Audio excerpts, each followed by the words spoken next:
state of these wanks.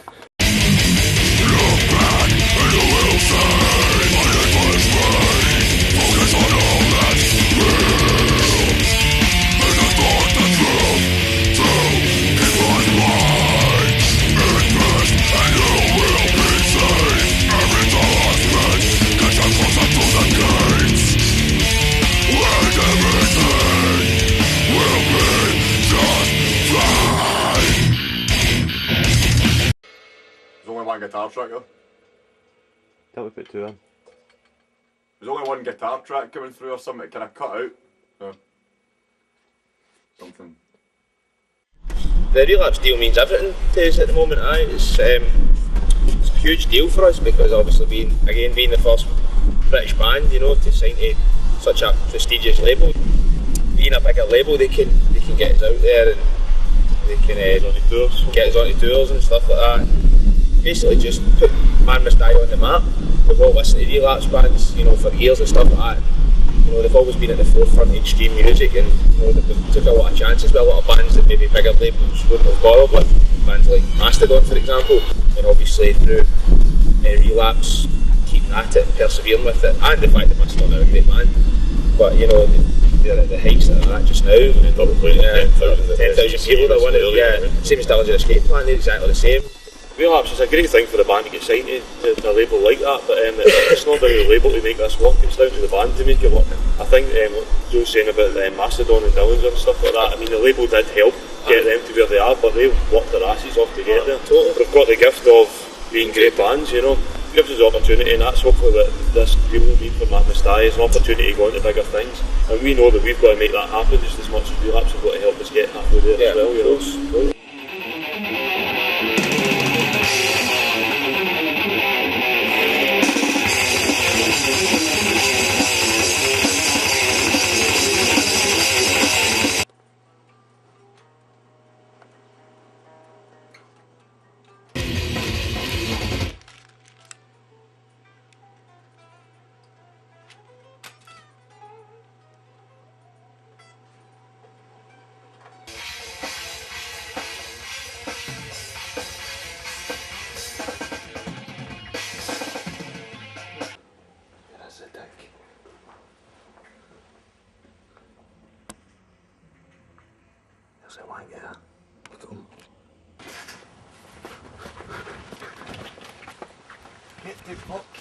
Hey, your snout. No, I'm trying to smoke a snout. You want? We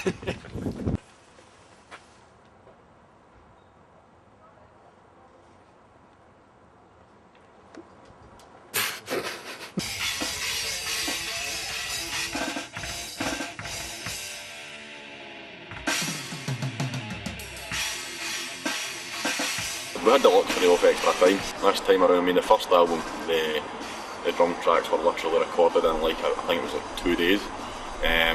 About a day and a half, 2 days I think it was, because we never really had a lot of time.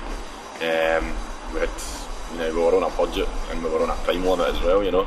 And I'm pretty sure if I remember correctly, the drums were put down in about a day and a half, 2 days the first album. Whereas this time we had like about a week to do it, you know, so it meant I could spend more time on the drum tracks and, you know, put a bit more kind of time into each one, so that obviously I was getting the best that I could do for each one. And I mean, I feel that I achieved that. I mean, obviously I'm a lot happier with the drum tracks in this album than I am with the first one. The first one I was just, you know, listening to it back, obviously going to be a bit overcritical of yourself, you know, that's just the way it is, you know, you're never going to be 100% happy with everything, so.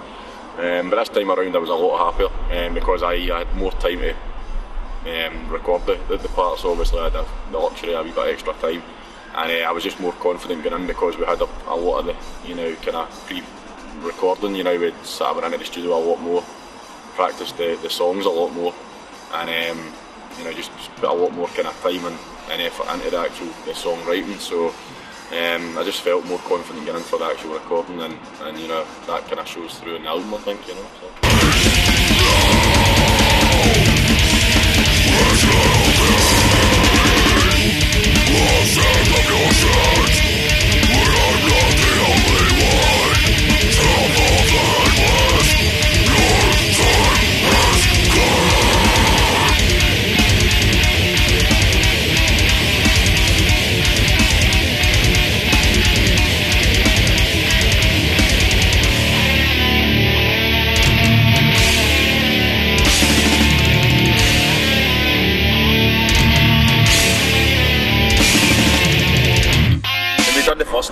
we got a really good friendship with Jeff, and it was a kind of comfort thing as well, because we'd already worked with him before.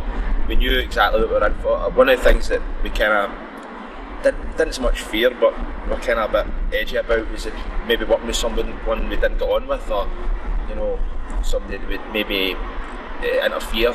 I think a big thing I had to do as well was the fact that we brought JF over here for the first album, and he was working in one of the studios over here. It was an okay studio, fair enough, but it wasn't in his own environment. He had to take it back home to mix it, master it and so on. Not master it, just mix it. And this time we wanted to go over in his neck of the woods, work in his studios, work in better studios. We've got the drums in Victor Studios, you know, but a place that's got a good name to it and stuff. I think another thing as well was the fact that because we'd worked with him in the first album, he kind of knew how we worked with recording. You know, he knew how we kind of went about doing the sort of process, how each year's kind of, and as individuals recorded stuff, how we were, you know, with the recording sort of process. And I would say another thing as well is that Jeff, from his point of view, he's into it as well. He really enjoyed working on the first album as well, and you know, he's fired up about it, so that kind of helps. Here we are, and Man Must Die's Bottle Top Bonanza, featuring John Lee. What's the game? It's on $15 in the pot. That's $5 a head. $15 at stake. Oh, up At least we got to see a bit of bottle top there. Oh, We got it too! It's McNabb's turn, also known as Spider Dan. When you go Spider Dan, I shall adjudicate. Adjudicator, please take your position. Here we are. He did actually win the last one, he's a jammy bastard, but let's see what happens round two. Miss. No point. A thing, but no point. Not even a thing, nothing. Dan out again. Right, say something. Thus far, it's been very jammy, but not quite jammy enough. Jam.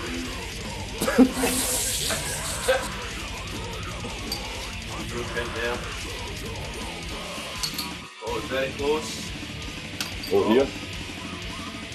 Oh, ting-a-ling ting. Oh, Cake McJake. Last shot. And there's the result. Ladies and gentlemen, place your bets, please. Who do you think is the winner? Is it Cake?